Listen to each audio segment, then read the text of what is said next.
afternoon, ladies and gentlemen. Hello, Badpimon. How are you? How's it going? Okay. Tonight, I would like to talk to you about clues. What is quality in solution-focused work? We have already seen Sherlock Holmes this morning with his looking glass, looking for the clues of solution-focused work. And I want to identify with you together the clues of quality in solution-focused work. You can find our clues document that SFCT has designed on page 62 in your participants guide. Have a look. You can find a description if you want a sneak preview. So, what is quality in solution-focused work? What is quality in a flower arrangement? Is this one more beautiful? Or is this one more beautiful? Compare both. I would like to walk you through the clues and the quality, what tells us that something is a good piece of solution-focused work, and I would like to talk to you about the fact that we can spot solution-focused quality when we see it. I have a small demonstration for you later on. I also want to tell you why this is a really difficult question. Well, maybe I won't get you to a solution, but I'll definitely help you admire the problem. So why, if this is such a difficult question, is it an important question? I'll try and find some answers for that with you. And I'll also help us define some criteria of what tells us that the answer is good. Now, in the end, I would like to propose the answer that SFCT has found, the clues document, and tell you a little bit about those. All right. Let me show you that we can identify good solution-focused practice when we see it. I have an example of a young man in therapy, solution-focused brief therapy, who is frustrated with his wife's exorbitant lifestyle.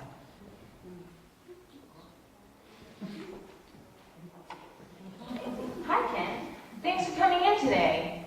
I hope you didn't have any problems finding your way here. No, the directions were quite clear. Good. Well, Ken, I wonder if you can tell me a bit about why you come in today. Well, I don't like my job. It's really causing a lot of stress and causing fights between Barbie and me. Barbie just wants me to quit, but without my income and her exorbitant lifestyle, I can't afford to quit.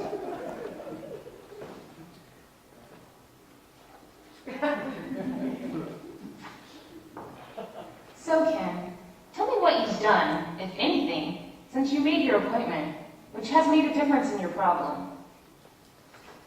Well, I haven't really done anything other than think about my problem. It's kind of hard to do anything with Barbie nagging me relentlessly about not having the new pink Corvette. I mean, geez, it's not like she works. She just dabbles in everything.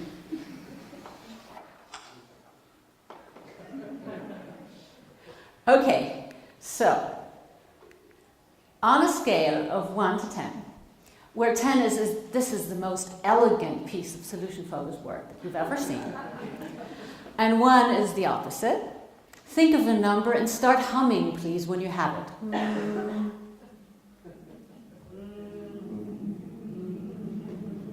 Okay, who's between 1 and 3? Hum. Who's between 4 and 7? Who's over 7? So you can see, we can identify that this at least was an attempt at solution-focused work, right? Okay. So why is it then difficult? Let me show you. Who of you talks and asks about emotions when they work with clients? Please show of hands. Okay. Who doesn't? All right. Who of you always asks the miracle question in the first session, or almost always? Okay. Who say, well, sometimes I just don't ask a miracle question at all? Okay. Who thinks solution focus is a systemic approach? All right, talk to me outside later, okay? Right. So we see that when we're talking about a specific instance of solution-focused practice, we're fine. We can identify the clues. But when we try to be general about it, that's when we start heading for trouble. Paul Cilliers, philosopher at Stellenbosch University, encourages us to take a modest position in describing solution-focused practice. By that, he means we cannot describe it 100%. We cannot make a definite statement of what it is now and forever, but we can at least give it a go. So by knowing that we can't say something completely general, that shouldn't stop us from not trying it. If you want to read more, quick advertisement. In the next interaction, we have an article. Oops. All right. Now, solution-focused practice comes in many different shapes and forms. The clues make solution-focused work look similar, just like our Jones family. Some of you might have seen it before. They all look alike, right? They all look similar. What is the defining characteristic of a Jones? What do they all have in common? Oval, this one here. Small eyes, yeah. Well, these are a little bigger. You see, they all look alike, but they don't share all the characteristics. This is what Ludwig Wittgenstein called a family resemblance, and solution focus also is a family resemblance concept. So our definition needs to take care of that. The other difficulty that we have is that we no longer have authoritative figures who can tell us what solution focus is or isn't. So practitioners all over the world are developing the approach and experimenting with it. And sometimes when something is being developed and things are added, it makes it more beautiful. Sometimes it doesn't. And sometimes it makes it into something completely different. So we have to take care of knowing what it is that we try to develop. We could define solution-focused quality by the outcome. The difficulty is that there is only one outcome study of solution-focused practice in organizations that I'm aware of. It's Günter Lueger, Luisa and Hoffman's study of Björn Eva and Urban's work. In solution-focused therapy, Alistair MacDonald has collected many examples of outcome studies telling us that solution focus is as effective as other therapy forms, however, usually quicker. But if something has a good result, is it automatically solution focused? If something works, does it mean it's solution focused? Both of these are flower arrangements, but only one is an ikebana flower arrangement. So both of these work for the customer, but only one can follow the rules of an ikebana arrangement. So I think we also have to take care of defining or knowing what solution focus is when we talk about quality. The other difficulty is when we talk in a philosophical way about solution focus, we think that the skill of the practitioner is not between the ears. We could say good solution-focused practice is always done by a good solution-focused practitioner who has had 350 hours of training and a certification and 3 stamps. Not so easy. Because we think solution-focused practice depends not only on the practitioner, it depends on the collaboration with the client. It is between the noses, it is in the interaction rather than between the ears of the practitioner. So we can really only talk about the quality of a piece of work and not about the quality of the practitioner as sitting inside of the practitioner. All right, so I've shown you some of the difficulties, but why should we worry about this at all? I think there are 3 very important things. One is we really need to find out what it is before we can say that it works and how it works.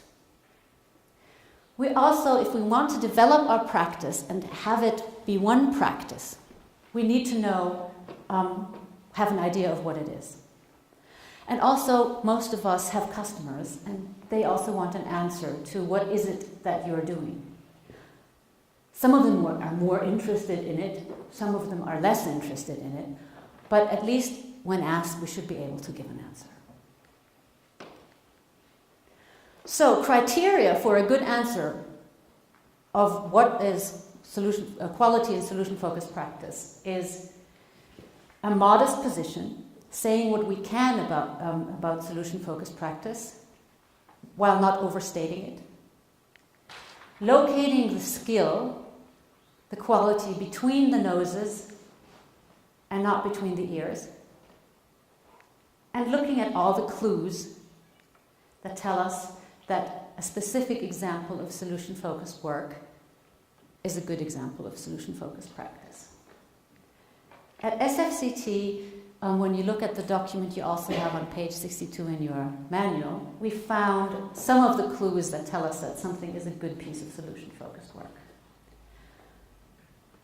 We say there are many ways of noticing that somebody is using the solution-focused approach. We're trying to take care of the modest position this way. We understand good solution-focused practice as a family resemblance concept, and we know that not all of the clues need to be there for something to be of good quality. That's kind of our way of trying to take care of these characteristics of a good answer.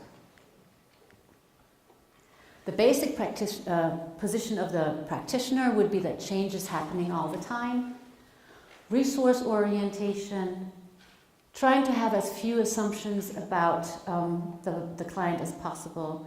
Clients are experts for their lives, and we will see that the practitioner has a respectful and non-blaming stance towards the client. We keep the interactional view, work from the client's frames of reference, and treat each case as different. When we look at the tools of how, what can we really, with our looking glass, identify? It would be that the practitioner is using the client's language, working in simple and concrete terms and not in abstractions, describing in small interactional steps, in positive terms, and helping the client to identify their own preferred future. We use scaling questions, exception questions, etc., asking for the client's resources and building the client's role, agency, efficacy, and choice, helping the client to identify small, constructive steps. And we work from answer to answer, from instance to instance. Think back to our Ken, therapy of Ken. I think that's where we could say maybe he veered off a bit. Yeah, we can see that yes, he's using scaling questions and exception questions. The therapist is using scaling questions, but she has a plan. She's asking one question after the other. The background and bigger picture that we understand as useful is that the focus again is on the interaction, that the work is in people grammar. So when you are a step ahead, who will say what, who will act differently, etc. Now, this all might sound a little bit philosophical, but I think what is very important for us is to learn how to also speak about what we do. Of course, you don't need to have read 3,000 pages of Wittgenstein to be able to be a good solution-focused practitioner and to be able to do good solution-focused work. However, I think knowing what solution-focused practice is and what the clues are prevents you from sticking sunflowers onto ikebana arrangements. Yeah? Helps you explain when something is solution-focused and when it's something that is different, equally beautiful, but just different. And we also expect some reference to Steve DeShazer. Solution-focused ideas are all over the world, and we've all seen and heard them in many different disguises. And I think referencing our sources would be a very good sign of solution-focused work. All right, this is the summary. A modest position between the noses, watching out for clues in solution-focused practice. So I know that you've already started today finding them, and I just wish you a lot of fun looking at good solution-focused pieces of work at this conference, and happy detective work.